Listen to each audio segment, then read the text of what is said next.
warahmatullahi wabarakatuh. Di sini kami akan menjelaskan tentang PAIKEM.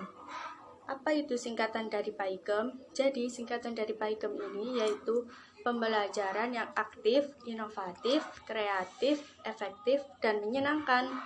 Sedangkan pengertian dari PAIKEM yaitu strategi pembelajaran yang berorientasi pada peserta didik.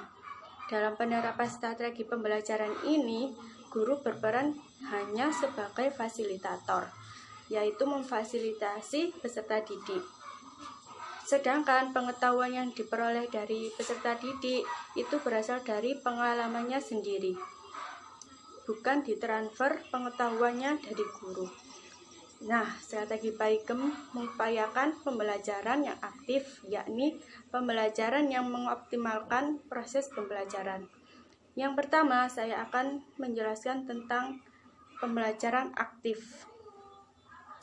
Konsep pembelajaran aktif bukanlah tujuan dari kegiatan pembelajaran, tetapi merupakan salah satu strategi yang digunakan untuk mengoptimalkan proses pembelajaran. Aktif dalam strategi ini adalah memposisikan guru sebagai orang yang menciptakan suasana belajar yang kondusif atau sebagai fasilitator dalam belajar. Sementara siswa sebagai peserta belajar atau peserta didik yang harus aktif. Dalam proses pembelajaran aktif ini terjadi dialog interaksi antara siswa dan guru. Selanjutnya, kegiatan guru dan kegiatan siswa dalam proses pembelajaran aktif ini. Kegiatan guru yang pertama yaitu sebagai fasilitator kegiatan belajar siswa. Yang kedua, memantau kegiatan belajar siswa. Yang ketiga, memberi umpan balik. Selanjutnya yang keempat yaitu mengajukan pertanyaan kepada peserta didik. Yang kelima, mempertanyakan gagasan siswa.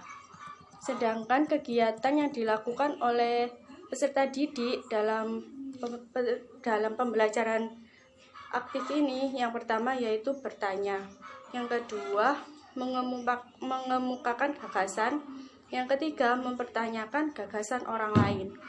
Yang kedua, saya akan menjelaskan tentang pembelajaran yang inovatif.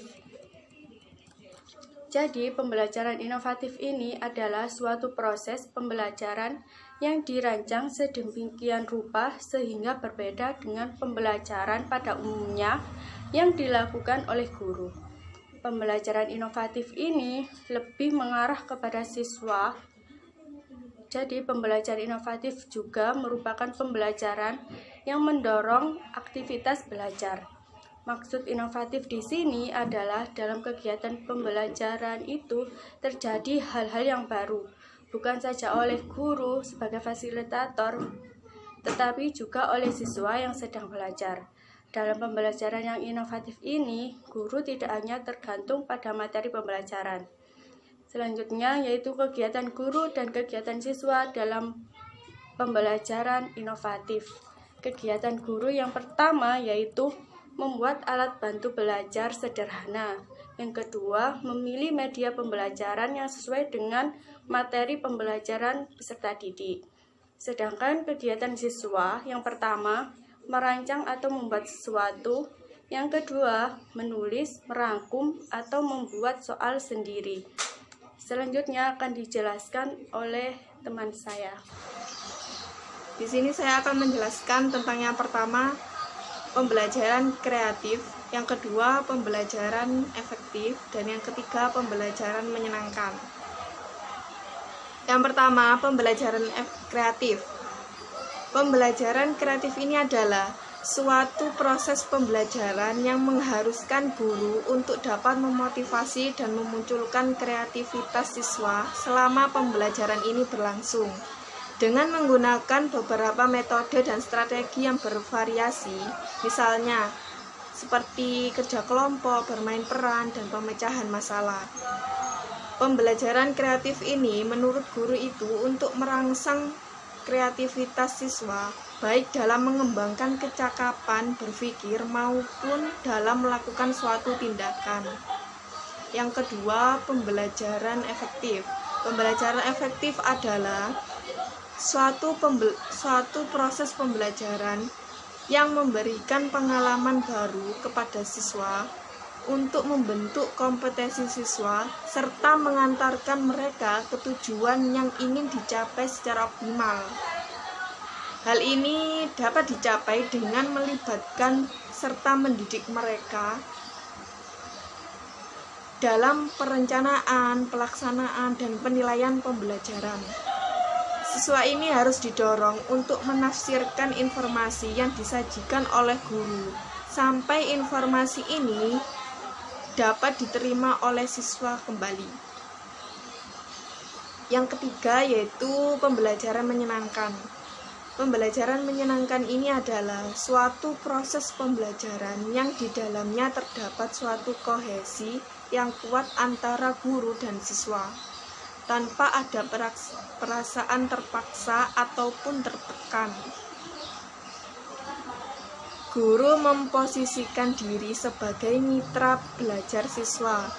Bahkan dalam hal ini tidak menutup kemungkinan bahwa guru belajar dari siswanya. Dalam hal ini perlu diciptakan suasana yang demokratis dan tidak ada beban baik guru maupun siswa dalam melakukan proses pembelajaran yang berlangsung ini. Di sini akan memberikan contoh suatu proses pembelajaran yang sebagai berikut ini.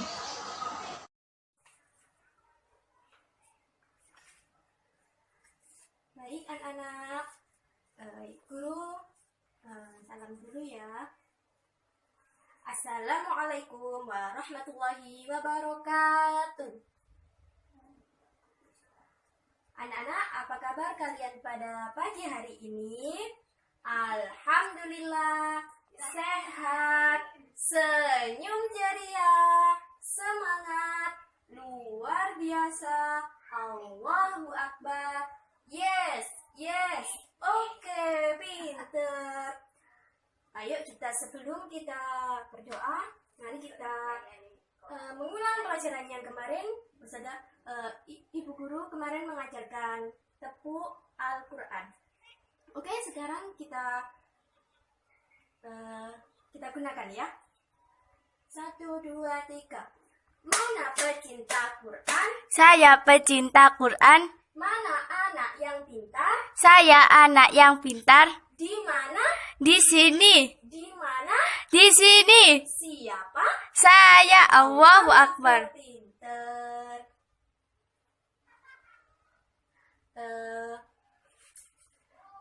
Sebelum kita memulai pelajaran, marilah kita berdoa.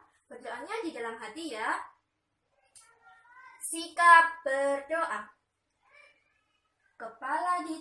Tangan diangkat, kepala ditundukkan, siap berdoa. Al-Fatihah. Nah, alhamdulillah doa kali ini sudah terlaksana. Sekarang Ibu Guru akan mengabsen kalian satu persatu ya. Andi, oh iya hadir. Bisa? Iya pinter hadir. Kirana, ada? Oh iya ada. 4, Rudi ada? Ada, iya. Semuanya masuk ya. Siapa yang tidak masuk? Kesakit apa? Oh iya, kalau ada waktu senggang silakan dijenguk ya bersama teman-temannya. Oke, di sini Guru akan mengajarkan kalian materi tentang apa itu rukun iman. Apakah anak-anak sudah tahu apakah itu rukun iman? Oke, sebelum itu Bu Guru akan menuliskan di papan dulu pengertian rukun iman dan kalian mencatatnya kemudian dipelajari. Nah, anak-anak, di sini Bu Guru akan mengajarkan kepada kalian tentang bab rukun iman. Apakah ada yang sudah tahu apakah rukun iman itu?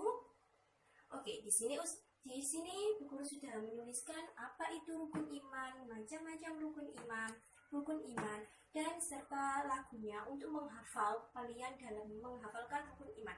Yang pertama, pengertian rukun iman yaitu suatu perkara yang harus diimani serta dilakukan oleh semua umat Islam. Jadi, kalau anak-anak mengaku agama Islam, kalian harus mengimani serta mengamalkan rukun iman yang sudah Ibu Guru jelaskan. Paham? Silakan ini nanti dicatat dulu, dibuat pelajaran di rumah, serta difahami. Oke? Pinter. Sekarang Bu Guru akan mengajarkan macam-macam rukun iman. Siapa yang sudah tahu apa rukun iman yang pertama?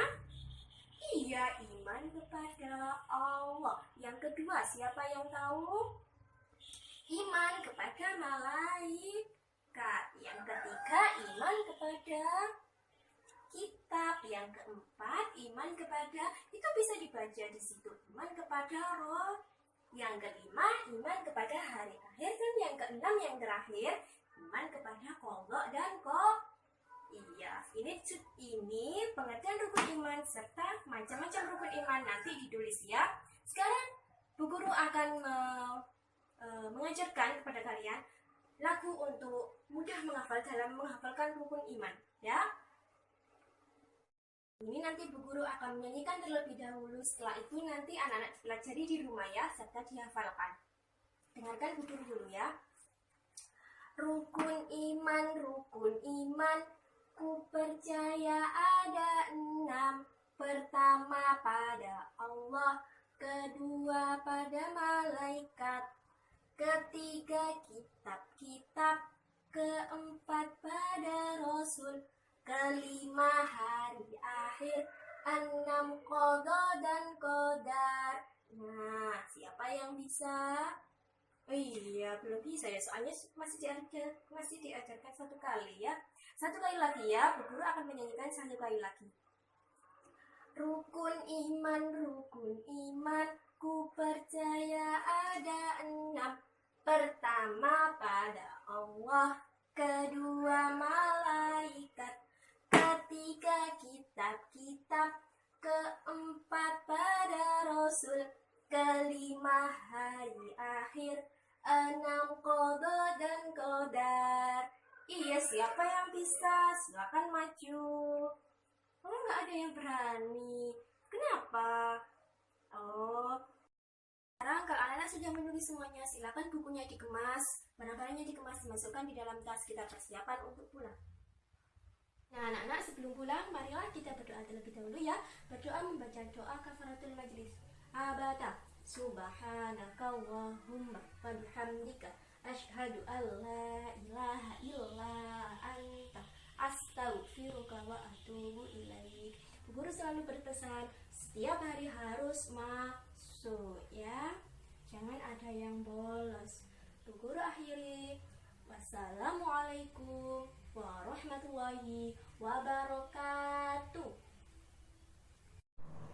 Dari penjelasan dan contoh video di atas tadi dapat disimpulkan bahwa dalam dunia pendidikan sekarang ini perlu adanya inovasi dalam pembelajaran, sehingga dengan adanya inovasi yang lebih baik, peserta didik dapat belajar dengan baik dan tujuan pendidikan dapat tercapai.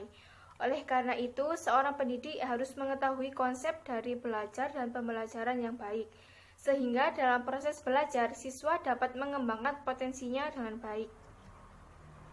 Dalam proses belajar mengajar, sangat diperlukan strategi pembelajaran yang sangat baik dan cocok untuk situasi dan kondisi siswa. Strategi yang sangat cocok dan menarik peserta didik dalam pembelajaran sekarang ini dikenal dengan nama PAIKEM, yang artinya pembelajaran aktif, inovatif, kreatif, efektif, dan menyenangkan. Yang dimaksud dengan pembelajaran aktif adalah proses pembelajaran guru harus mampu menciptakan suasana sedemikian rupa sehingga siswa aktif bertanya, mempertanyakan, dan mengemukakan gagasan. Seperti di video tadi, seorang guru memberikan peluang siswa untuk bertanya. Untuk yang pembelajaran inovatif yaitu suatu proses pembelajaran yang dirancang sedemikian rupa sehingga berbeda dengan pembelajaran pada umumnya yang dilakukan oleh guru. Nah, untuk yang pembelajaran kreatif yaitu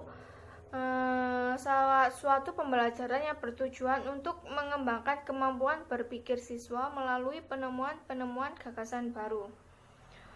Sedangkan yang efektif yaitu pembelajaran yang dapat menghasilkan belajar yang bermanfaat dan terfokus pada siswa melalui penggunaan prosedur penggunaan yang tepat. Dan yang terakhir, pembelajaran yang menyenangkan itu pembelajaran yang dinikmati dengan baik oleh siswa. Misalnya dalam video tadi siswa diajak bernyanyi bersama-sama. Nah, melalui metode pembelajaran aktif, inovatif, kreatif, efektif, dan menyenangkan tadi atau yang biasa disebut dengan PAIKEM, itu siswa dapat mendapatkan ide-ide sendiri dalam pembelajaran berlangsung dengan pendekatan lingkungan sekitar. Dampak positifnya dengan diterapkannya model PAIKEM itu, siswa dapat terpacu sikap rasa keingintahuannya tentang sesuatu yang ada di lingkungannya. Nah, sekian video dari kami, semoga bermanfaat. Dan apabila ada kesalahan atau salah kata dari kami mohon maaf yang sebesar-besarnya. Wassalamualaikum warahmatullahi wabarakatuh.